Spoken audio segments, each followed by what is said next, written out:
Kalau saya memang anak ingusan, ya nggak usah takut sama saya, nggak usah takut sama manuver saya. Tidak ada yang kami takutkan atau khawatirkan dengan manuver Anda. Sama sekali kami tidak takut dan khawatir. Yang kami takut dan khawatirkan adalah cara Anda yang saat ini menikmati posisi sebagai cawapres Prabowo. Caranya, Mas, penuh dengan drama dan penuh dengan melupakan nilai-nilai moralitas itu sendiri. Apakah Anda yakin kalau Anda bukan putra Jokowi, Anda akan mendapatkan privilege seperti ini? Apa Anda yakin kalau Anda tidak berkeinginan untuk menjadi cawapres, judicial review itu akan diputuskan seperti hasil sekarang ini? Atau Anda yakin, apa Anda yakin kalau ketua MK itu bukan paman Anda akan memutuskan seperti ini? Kami tidak takut dan khawatir sama sekali dengan langkah dan manuver Anda. Yang kami takutkan adalah keadilan di negeri ini. Yang kami takutkan dan sayangkan adalah hilangnya nilai-nilai moralitas tentang penegakan hukum dan demokrasi di negeri ini. Pahami itu, Mas. Tidak ada yang kami takutkan terhadap kualitas Anda. Tidak ada yang kami takutkan dengan kapabilitas, kredibilitas Anda. Tidak ada sama sekali. Bayangkan, jika seandainya nanti sengketa Pilpres 2024 terjadi diajukan ke MK, apakah Anda yakin paman Anda bisa bersikap dengan adil memutuskan permasalahan ini? Atau saya bisa yakin, kami masyarakat Indonesia bisa yakin, Bapak Anda akan netral terhadap semua peserta Pilpres? Mas, kekuasaan ada batasnya. Masyarakat akan menilai. Jadilah negarawan yang baik. Jadilah generasi muda yang baik. Tidak menikmati privilege, tidak menikmati abuse of power, penggunaan kesalahgunaan kekuasaan di sana yang Anda nikmati saat ini. Itu saja, Mas. Mari kita berkontestasi dengan baik. Silakan langkah-langkah manuver apapun yang Anda lakukan sesuai dengan konstitusi. Tetapi konstitusi di atas itu ada namanya moralitas, kepantasan dan kepatutan itu sendiri. Ya. Jadi di atas hukum itu ada namanya moralitas. Maka peganglah moralitas itu, Mas.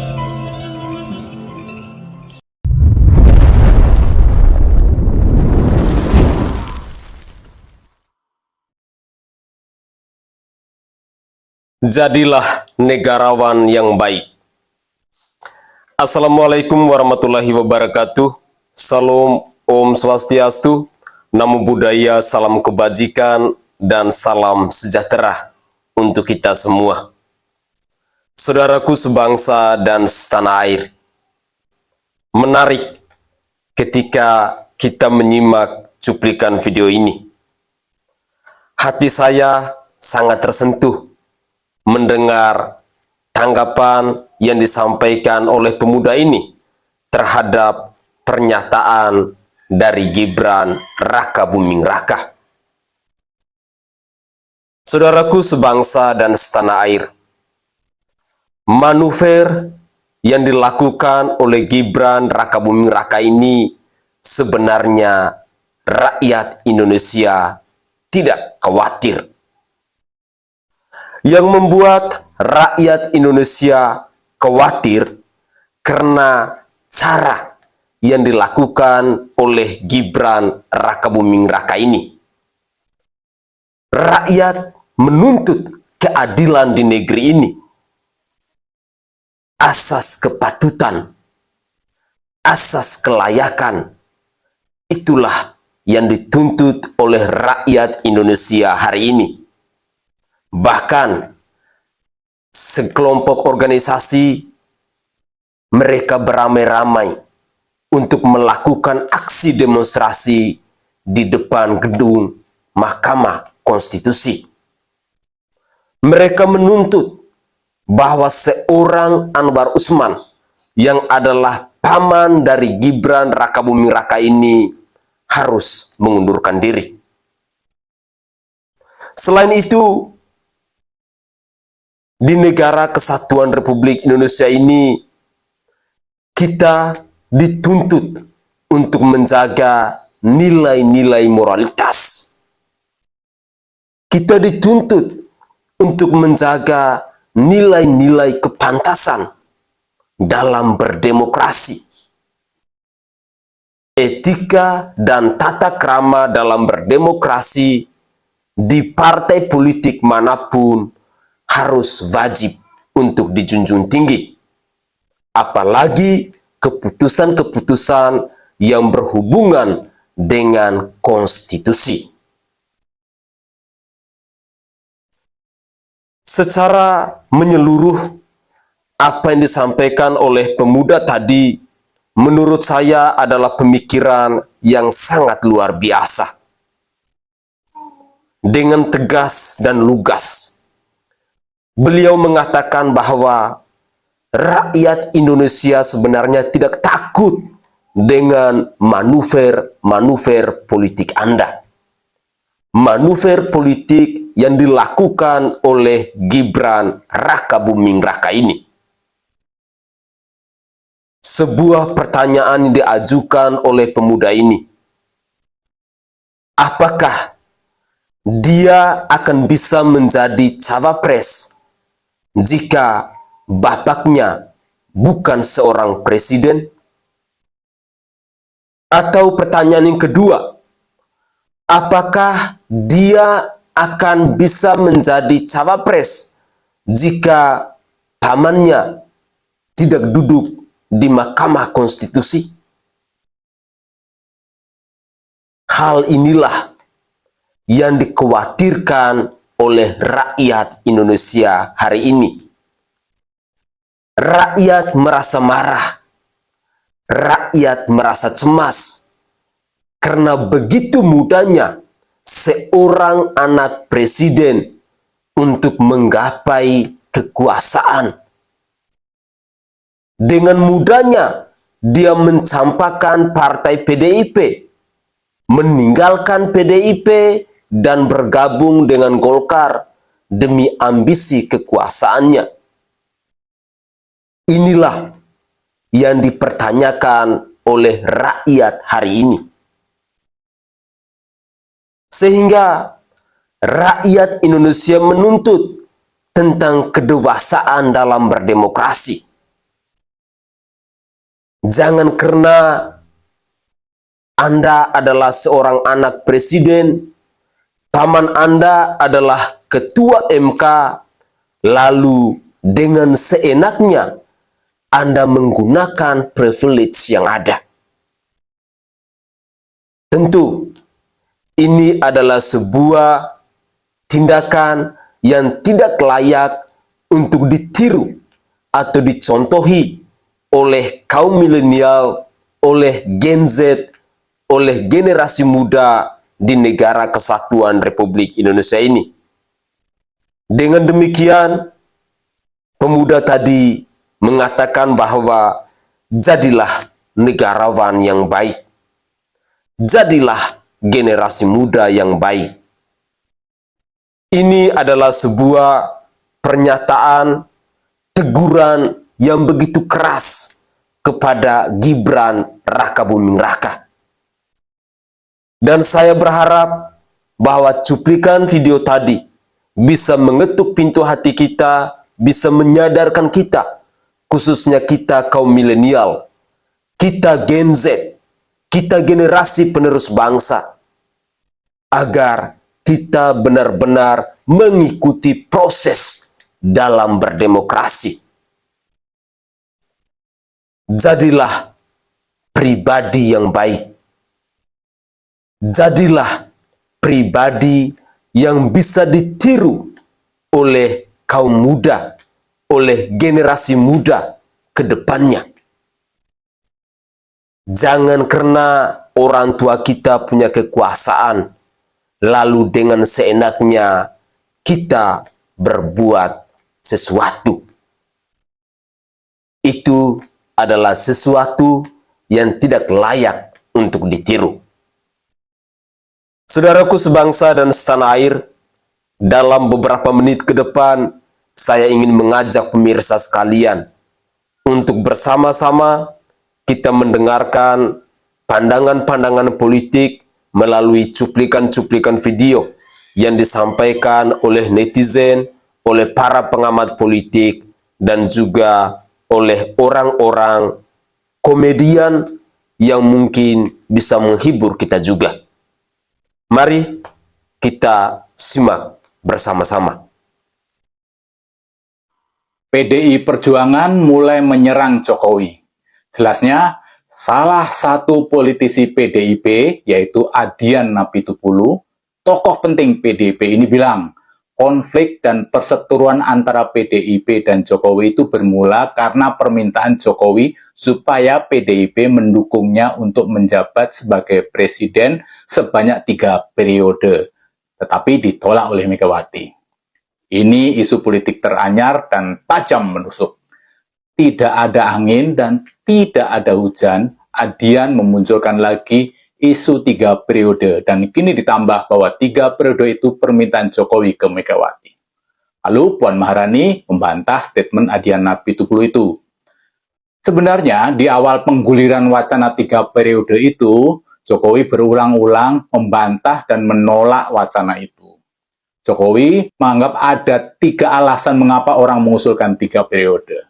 Pertama, menampar muka Jokowi. Kedua, mencari muka. Dan yang ketiga, ingin menjerumuskan Jokowi. Adian mengungkapkan di saat hubungan antara PDIP dan Jokowi memanas pasca pencawapresan Gibran. Jelas sekali, ini serangan Adian terhadap Jokowi dan Gibran. Mungkin benar apa yang dikatakan Puan, bahwa Jokowi tidak pernah meminta Megawati untuk memperpanjang jabatan presiden menjadi 3 periode. Faktanya memang ada pihak-pihak lain yang mendorong-dorong Jokowi 3 periode. Siapa saja? Muhaimin Iskandar, Luhut Binsar Panjaitan, Zulkifli Hasan, Erlangga Hartarto, termasuk PSI, dan masih banyak lagi. Kelompok ini juga yang sampai saat ini masih setia mendukung Jokowi, kecuali Muhaimin Iskandar. Karena Muhaimin Iskandar saat ini sudah bukan pendukung Jokowi. Caimin berubah haluan karena kecelakaan politik. Kecelakaan politik karena dijanjiin Prabowo. Setahun berkoalisi dengan Gerindra, Prabowo melepeh Caimin saat Golkar dan PAN bergabung. Lalu, Caimin mendapat berkah tawaran dari Surya Paloh menjadi cawapresnya Anies. Ini yang disebut kecelakaan politik. Kembali ke soal 3 periode. Mungkinkah apa yang diucapkan Adian Napitupulu itu benar? Kalau 3 periode itu permintaan Jokowi. Mungkin itu hoax alias tidak benar. Karena memang tidak pernah diucapkan oleh Jokowi. Tetapi mungkin saja keinginan itu muncul di pikiran Jokowi dan dibaca dan diterjemahkan oleh pendukungnya. Atau mungkin juga pendukung Jokowi yang sok tahu mereka-reka dan menerjemahkannya sendiri. Luhut Panjaitan mengatakan banyak masyarakat yang menyampaikan aspirasi itu kepadanya. Meskipun ketika mahasiswa UI mendesak minta data, Luhut tidak bisa membeberkan. Tapi, kalau dipikir-pikir dan ditelusuri antara wacana 3 periode, penundaan pemilu, dan politik dinasti, kok sepertinya ada benang merahnya ya. 3 periode dan penundaan pemilu itu sama artinya Jokowi menambah jabatan presiden dan politik dinasti, anaknya yang menjadi wakil presiden. Yang berarti Jokowi tidak bisa masuk di 3 periode, tetapi diganti oleh anaknya. Tidak berbeda jauh. Kira-kira begitu. Mungkin Adian memang menyerang Jokowi tanpa dasar dan tanpa bukti yang jelas. Tetapi banyak bukti yang bisa membuktikan Jokowi sering berubah-ubah pernyataan alias esok dele sore tempe alias mencela-mencele. Misalnya soal Gibran maju sebagai cawapres, dulu Jokowi membantah dan menganggap Gibran belum layak menjadi cawapres karena faktor umur. Nah, waktu itu MK belum meloloskan Gibran. Dan faktor yang kedua, kata Jokowi, sebagai wali kota saja baru 2 tahun. Selentingan keluar duet Pak Prabowo dan Mas Gibran dijodohkan. Itu aja juga didengerin. Ada 2 duetnya di mana di Pertama umur, yang kedua baru 2 tahun aja di wali kota. Yang logis saja. Tetapi belakangan setelah MK memutuskan Gibran bisa maju nyawapres, Jokowi mengatakan orang tua hanya bisa mendoakan dan merestui. Ya orang tua itu hanya tugasnya mendoakan dan merestui. Tapi Bapak Keputusan semuanya karena Bapak setuju nggak Pak? karena sudah dewasa, jadi Bapak- jangan terlalu mencampuri urusan yang sudah diputuskan. Bapak setuju nggak oleh kalau Gibran maju? anak-anak kita? Bapak setuju nggak Pak kalau Gibran? Setuju nggak kalau Gibran? Orang tua itu hanya mendoakan dan merestui. Kesimpulannya, soal perpanjangan 3 periode presiden, mana yang tidak mau mendapatkan bonus tambahan berkuasa, apalagi bila MPR waktu itu jadi mengamandemen Undang-Undang Dasar dengan mengubah 2 periode menjadi 3 periode. Sepertinya Jokowi juga tidak akan menolak, karena Jokowi tidak mau menabrak konstitusi. Sayangnya, kenyataannya MPR tidak mengamandemen Undang-Undang Dasar 45, sehingga wacana jabatan presiden 3 periode pun hilang di telan waktu. Betapa jahatnya kalian membentuk karakter anak muda. Ini bukan soal dinasti. Ini soal nilai-nilai demokrasi yang mestinya dijunjung tinggi oleh siapapun termasuk presiden. Kalian mau ajari generasi masa depan dengan melakukan hal yang instan? Kalian terlalu sempit berpikir. Ini bukan soal sebatas dinastinya, Pak. Ini soal hukum di saat Bapak Presiden anaknya jadi cawapres dengan mengubah peraturan. Di mana ipar Presiden Anwar Usman, Ketua MK alias pamannya Gibran yang termasuk dari keluarga mereka, memutuskan batas usia dan memasukkan norma baru agar Gibran bisa maju. Lantas, kalian anggap itu hal yang wajar dalam demokrasi? Belum lagi, Gibran tidak memiliki etika politik. Hari ini bilang tegak lurus sama PDI Perjuangan. Besok sudah ikut dalam rapimnas partai lain. Ini kalian jadikan teladan ya. Itu yang kalian bilang santun. Baru belakangan ini dia ngobrol sama Mbak Puan, padahal jauh hari sudah ada settingan sebagai cawapres. Itu kalian bilang santun. Padahal baliho-baliho sudah bertebaran di mana-mana. Bahkan ikut hadir dalam pertemuan relawan capres partai lain. Lalu itu kan anggap juga wajar. Santun di saat yang sama, padahal masih berstatus kader PDI Perjuangan. Gibran kalian bilang santun. Hah? Gibran kalian bilang santun. Dia cawapres partai lain tanpa ada surat pengunduran dirinya. Emang bodoh rakyat kalian pakai narasi biar rakyat yang memilih? Emang bodoh rakyat dengan cara-cara yang sangat tidak punya etika moral? Dengan semua cara-cara yang tidak fair, rakyat sudah sangat kecewa, bahkan menilai Jokowi sudah di Orde Baru Jilid 2. Kenapa? Karena memilih Jokowi 2014 dan 2019 lebih karena semangat anti KKN juga. Lalu, kalian senang mempertontonkan semua itu. Emang bodoh rakyat kalian anggap? Kalian mau ajari generasi masa depan dengan melakukan hal yang instan? Betapa jahatnya kalian membentuk karakter anak muda. Ini bukan soal dinasti. Ini soal nilai-nilai demokrasi yang mestinya dijunjung tinggi oleh siapapun termasuk presiden. Ini soal pentingnya proses agar anak-anak muda dalam berkompetisi demokrasi lebih baik di kemudian hari. Mohon diperhatikan itu. Dulu saya pilih Pak Jokowi bukan karena partainya. Jadi kalau ada yang bilang tanpa bla bla bla Jokowi bukan siapa-siapa, ya saya kasih kebalikannya aja. Tanpa Jokowi si bla bla bukan siapa-siapa. Apa saya milih Jokowi? Yang pertama karena kepribadiannya, kedua karena kinerjanya, ketiga karena kepintarannya, kecerdasannya, strateginya. Wih gila. Kita ini butuh pemimpin yang bisa menyelesaikan masalah. Karena hidup ini adalah masalah. Harusnya ya bisa bersyukur ya punya Pak Jokowi yang bisa menaikkan nama, yang bisa membuat reputasi satu partai itu menjadi menggigit, menjadi dicintai. Jujur ya, dari dulu tidak pernah memilih partai dari manapun. Belum ada satu partai yang benar-benar membuat saya itu jatuh cinta. Belum ada sampai saat ini. Tapi saya senang ya dengan gayanya Pak Jokowi ketika dia tahu sendirilah ya, direndahkan seperti itu di depan khalayak banyak. Dia tetap santun, dia tetap tenang, dan dia tidak berbicara apapun. Dan kita bersyukur ya dengan harapan baru sekarang kemunculannya Prabowo dan Gibran. yang tadinya saya sempat galau memilih siapa yang akan menjadi calon presiden. Belum ada yang cocok di hati saya untuk bisa meneruskan kerjanya Pak Jokowi. Saya dukung Prabowo dan Gibran di Pilpres 2024. Saudaraku sebangsa dan setanah air, para penonton kanal YouTube-ku yang sangat saya hormati dan sangat saya cintai,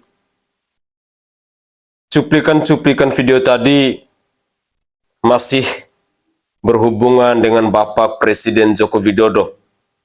Tapi sedikit saya mau menjawab apa yang disampaikan oleh Bapak yang tadi tentang Adian Apitupulu. Sebenarnya seorang Adian Apitupulu tidak pernah menyebut nama Presiden Joko Widodo ya. Sekali lagi, perlu saya garis bawahi biar kita tidak salah pengertian bahwa seorang Adian Apitupulu itu dia tidak pernah menyebutkan nama Presiden Joko Widodo. Kita bisa cek video aslinya itu di ILC, dalam acara ILC bersama Karni Ilyas itu. Dan itu terang-terang Adian cuma mengatakan bahwa permintaan untuk 3 periode. Tetapi yang jelas Adian Apitupulu tidak pernah menyebut nama Presiden Joko Widodo seperti apa yang diungkapkan oleh Bapak yang tadi. Jadi mungkin ada miskomunikasi sedikit di situ. Lalu yang kedua, memang benar bahwa yang terjadi sesungguhnya itu permintaan 3 periode atau perpanjangan masa jabatan itu disampaikan oleh Opung Luhut Binsar Panjaitan dan juga ada beberapa ketua umum partai kepada Ibu Megawati Soekarno Putri. Bukan datangnya dari Presiden Joko Widodo itu secara langsung. Jadi mungkin itu yang bisa kita clearkan. Lalu yang kedua, terkait dengan tanggapan-tanggapan dari netizen, masih kita dengarkan juga mereka berbicara tentang asas keadilan dalam menggapai kekuasaan. Mereka berkehendak agar kita diajarkan tentang proses untuk menggapai sesuatu. Jangan menggunakan cara-cara yang instan. Itu seperti yang dicontohkan oleh Gibran Rakabuming Raka kali ini, hal inilah yang tidak disukai oleh rakyat Indonesia, yang tidak diterima oleh kaum milenial, Gen Z, dan lain sebagainya.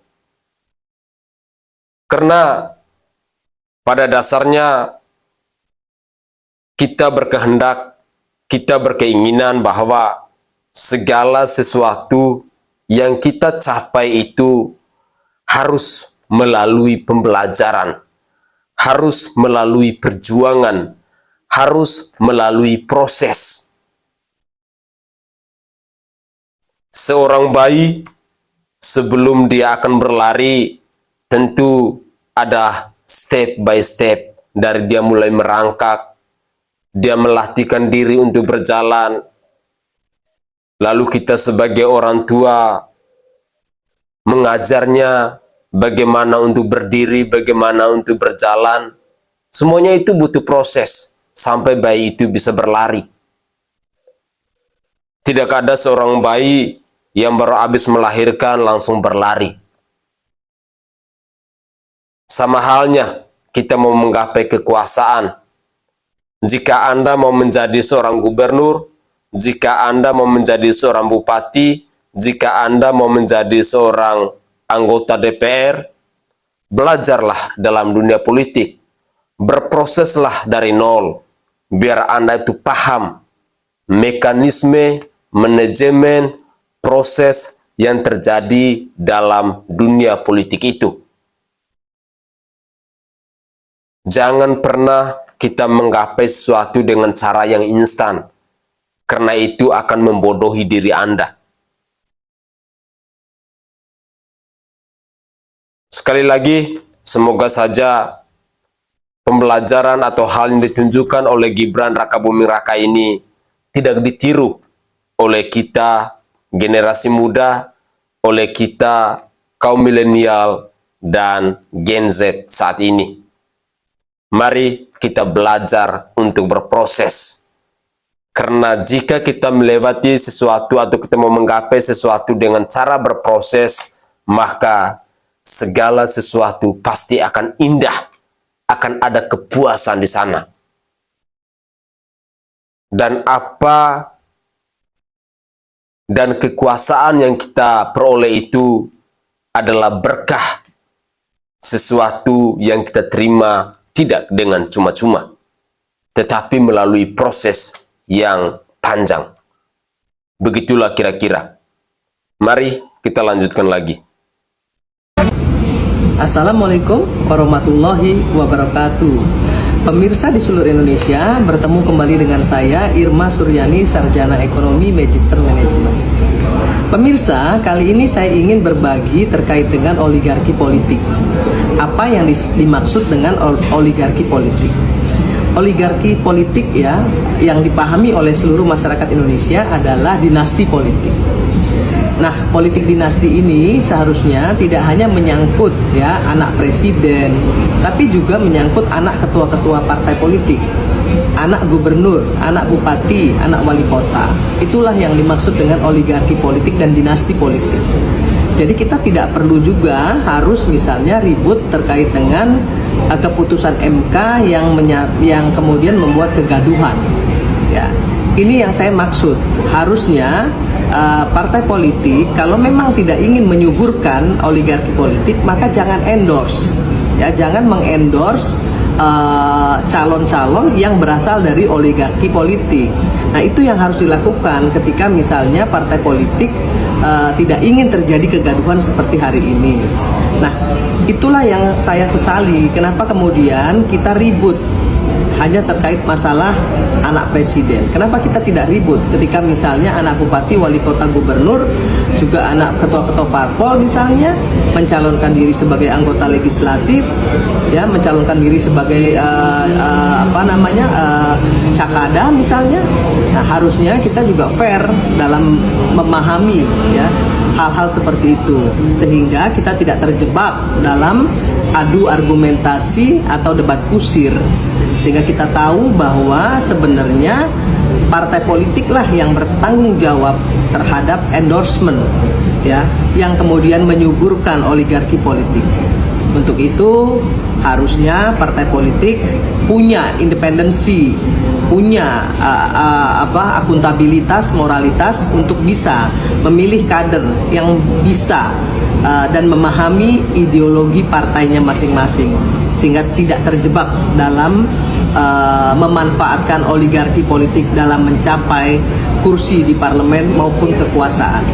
Salam keindonesiaan. Hei MK, kalian tuh kepanjangan dari Mahkamah Konstitusi kan, bukan Mahkamah Keluarga ya? Iya, sayang banget sama keponakan sampai dibantuin banget ya buat ngejar cita-citanya. Iya, nggak ada urgensi konstitusi satu negara berubah karena satu orang. Satu orang loh, itu kan berarti semua loh. Udah kebelet banget ya buat ngelanjutin. Iya, kalian boleh masih difungsikan. Tapi kalau ada urusan keluarga, selesaiin di rumah dong, jangan dibawa di MK.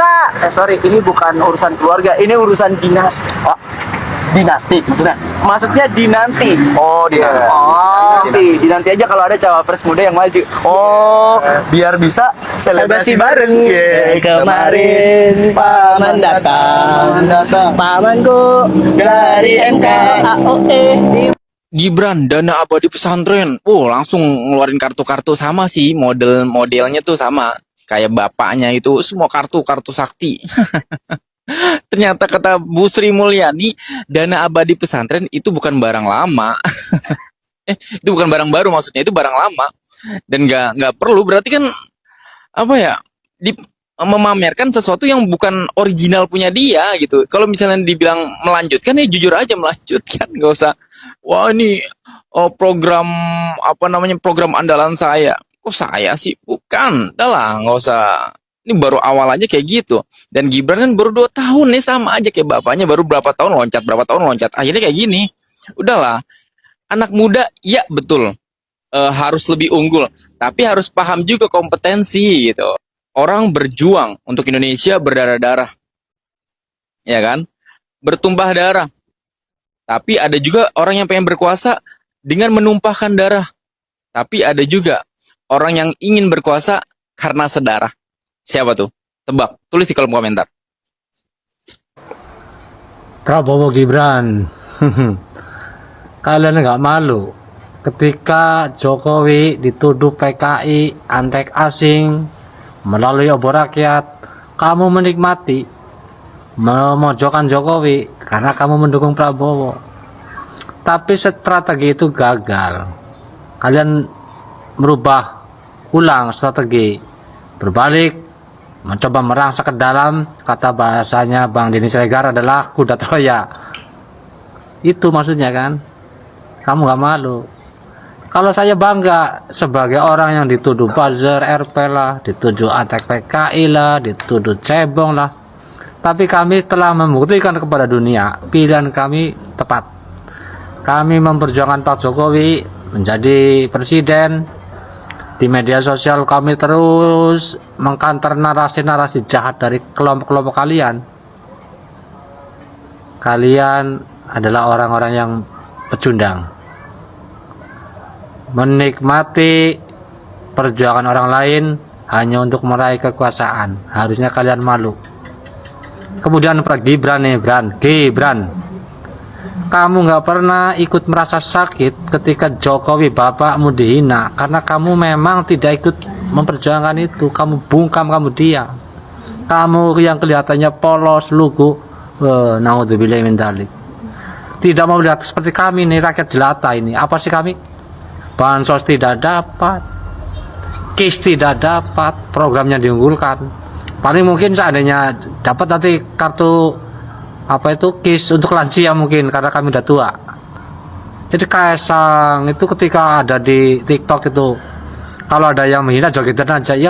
Lawang kamu waktu Jokowi bapakmu itu jadi capres 2014, kamu itu mungkin baru orok itu mungkin, jadi nggak mengenal rasa sakitnya, nggak mengenal. Tapi kami ini yang sakit, kami sakit karena berpikirnya gini, kami tidak pernah salah memilih. Dulu memilih bapakmu Kaisang dan Gibran itu karena kami yakin Pak Jokowi dari rakyat biasa, diberi kesempatan oleh Tuhan melalui partai yang mengusungnya, kemudian rakyat memilihnya menjadi presiden. Dan alhamdulillah kami mengakui kerjanya Pak Jokowi bagus, ada hasilnya, ada buktinya. Kami mengakui itu. Lah karena kami berpikir kerjanya Pak Jokowi bagus, makanya kami mencari penggantinya, karena Pak Jokowi tidak mungkin bisa 3 periode. Itu karena melanggar konstitusi, itu clear. Dan Pak Jokowi bukan malaikat. Pak Jokowi manusia biasa yang memiliki hilaf, memiliki kesalahan, bukan malaikat. Kami nggak fanatik buta, enggak. Pak Jokowi kerjanya bagus, tapi tidak lantas ketika Pak Jokowi kerjanya bagus lalu kami ikut telunjuknya Pak Jokowi untuk memilih Gibran. Enggak. Kalau Gibran melalui proses tahapan-tahapan yang baik, usianya yang cukup, mungkin kami juga mendukungnya, mungkin. Tapi karena prosesnya saja sudah nggak benar, apalagi sudah jelas benang merahnya, untuk menjadi cawapres pamannya Gibran yang ketua MK itu harus merubah undang-undang melalui keputusan MK. Ini nggak benar ini. Ingat, kekuasaan ada batasnya dan kekuasaan adalah mandat, karena rakyatlah sesungguhnya tuan dari para kekuasaan itu sendiri. Percayalah, kami yang berjuang demi negara ini sebenarnya. Kami itu memperjuangkan Pak Jokowi itu bukan Pak Jokowi kami nggak kenal. Kami nggak kenal, Pak Jokowi nggak kenal kami. Kami itu memperjuangkan Pak Jokowi karena nilai sebagai masyarakat biasa untuk menjadi orang mewakili kami, sehingga anak cucu kami kelak sama-sama rakyat biasa bisa memiliki kesempatan berjuang menunjukkan kinerjanya menjadi pemimpin negara. Tapi kalau Gibran itu menjadi cawapres itu karena bapaknya menjadi presiden, pamannya menjadi MK, itu lain ceritanya. Jadi kita itu jangan boleh otaknya goblok banget, jangan, nggak ada strategi apapun, nggak. Pokoknya yang jelas Pak Jokowi telah salah jalan. Pak Jokowi dulu bagus, baik, karena dikelilingi oleh orang baik. Pak Prabowo berapa kali ikut pemilu kalah terus karena dikelilingi oleh orang kadrun itu. Pak Prabowo kalah terus dalam pemilu karena dikelilingi oleh orang-orang jahat. Dan faktanya kejahatan juga menular. Ketika Pak Jokowi dikelilingi oleh orang-orang jahat, para kadrun itu di belakang bersama Pak Prabowo, Pak Jokowi menjadi lupa diri. Hukum alam itu tidak pernah bohong. Waktu selalu memberikan kebenaran. Waktu selalu menjawab apapun pertanyaanmu. Pasti waktu akan menjawabnya. Salam akal. Banyak aset saya, pabrik saya yang mandek karena saya tidak dapat kredit, karena saya tidak berkuasa 20 tahun. Mbak, karena kita ingin berkuasa. Iya, kita ingin berkuasa. Berkuasa dengan mutlak. Karena ya ini realita, saudara-saudara. Ini realita. Ya. Itu sebabnya Nabi mengingatkan, siapa yang menggebu-gebu untuk meraih kekuasaan, jangan pilih dia. Itu pesan Nabi. Harusnya si Kutil waktu pidato jangan bilang, tenang Pak, saya udah datang. Jangan gitu, harusnya bilang aja, tenang Pak, di belakang saya ada bapak saya sih nggak bisa apa-apa. Gitu, ya gak? Ya gak? Ya gak? Kemudian terakhir food estate. Waduh, ini ugal-ugalan. Kata Tempo. Ugal-ugalan bener. Jadi untuk menghasilkan singkong, uangnya triliunan, kan goblok. Singkong. Dan singkong itu bisa ditanam oleh rakyat dimanapun. Tidak membutuhkan tanah yang subur. Dan uang yang dibenamkan untuk food estate itu dari kementerian PUPR, dari kementerian macam-macam gitu, triliunan. Hasilnya singkong. Kemudian dibangga-banggakan untuk menghasilkan mie instan. Satu bungkus mie instannya 9.000, nggak ada yang beli rakyat. Orang Indomie cuma 3.000. Jadi bukan sekedar bisa. Dan yang menjadi komandannya bukan Menteri Pertanian, tapi Menteri Pertahanan. Ini udah salah kacau luar biasa. Akhirnya dimobilisasi tentara aktif. Kan udah nggak bener nih negara kayak begini. Jadi yang dirusak Jokowi adalah institusi, fondasi. Ini yang bahaya menurut saya. Dan food estate itu juga ada di Sumatera. Kenapa Sumatera dipilih? Harapannya food estate itu untuk diekspor agar pelabuhan Tanjung Kuala Tanjung ramai. Jadi agar pelabuhannya ramai dibikin food estate. Dicari tanahnya nggak ada, semua udah sawit. Beginilah cara ngelola negara ini. Oke guys, itulah cuplikan-cuplikan video yang bisa saya sajikan ke hadapan pemirsa sekalian. Semoga saja cuplikan-cuplikan video tadi bisa memberi kita wawasan baru, bisa memberi kita pengetahuan yang baru terkait dengan Gibran Rakabuming Raka, terkait dengan Bapak Prabowo Subianto, terkait dengan Bapak Presiden Joko Widodo yang sudah disuarakan oleh netizen-netizen dalam cuplikan-cuplikan video tadi. Saudaraku sebangsa dan setanah air, ada banyak hal yang sudah kita simak dalam cuplikan-cuplikan video tadi. Semoga saja ada hal-hal yang baik yang bisa kita petik yang bisa kita diskusikan dengan keluarga ataupun dengan rekan kerja kita di mana saja kita berada. Dan dengan demikian, saya juga tidak pernah lupa untuk meminta bantuan kepada pemirsa sekalian, agar pemirsa sekalian bisa men-share video ini lewat akun media sosial kalian, agar semakin banyak orang yang mengenal Gibran Rakabuming Raka, Prabowo Subianto, dan juga rekam jejak dari seorang Prabowo Subianto yang disuarakan oleh netizen dalam cuplikan video yang paling terakhir ini. Berbicara soal Gibran Rakabuming Raka, bahwa ada masyarakat yang kecewa, tentunya ada. Karena Gibran dalam menggapai kekuasaan, dia menggunakan cara yang instan. Hal inilah yang tidak disukai oleh masyarakat. Hanya demi satu orang Gibran Rakabuming Raka, lalu hukum, konstitusi di bangsa kita harus dikorbankan. Tentu ini bukan pembelajaran yang baik kepada kita semua.